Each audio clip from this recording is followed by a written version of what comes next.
Certain fish offer a lot of health benefits and some people just have a taste for it, but what if what's on your plate is not what you paid for? SNN local news reporter Jim Spiewak explores that very question and lets us know what to look for if you think there's something fishy with your seafood order.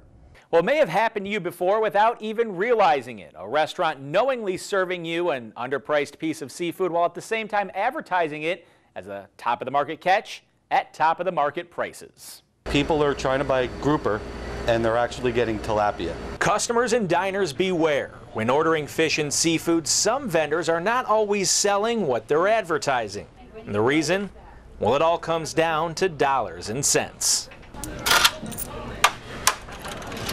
Grouper is very expensive, especially domestic grouper. And another fish that may be able to be substituted for it is less expensive. Jane Corliss has owned Captain Eddie's Seafood Restaurant for 28 years. She warns all restaurant goers to keep a watchful eye as to exactly what comes out of the kitchen.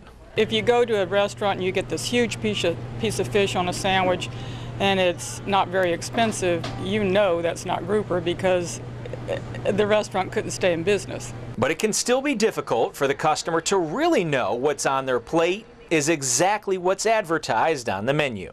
The way to be sure that it is tilapia, if you see your lines this close together, red and white, it's definitely tilapia. The grouper is a much bigger fish and it just doesn't show up the same way. Buying from a fish market? Well, seafood expert Victor Petriella says there's an easy way to make sure you're not buying misrepresented seafood. But it requires a little groundwork. To buy seafood with skin on and try to learn what your target species looks like, and then it'll be much harder for them to pull the wool over your eyes. Using these simple tips and keeping an open mind can help you avoid the proverbial bait and switch. And the Florida Fish and Wildlife Conservation recently mandated the scientific name and species of the fish be visible on any seafood packaging to help ensure the integrity of what's being bought and sold.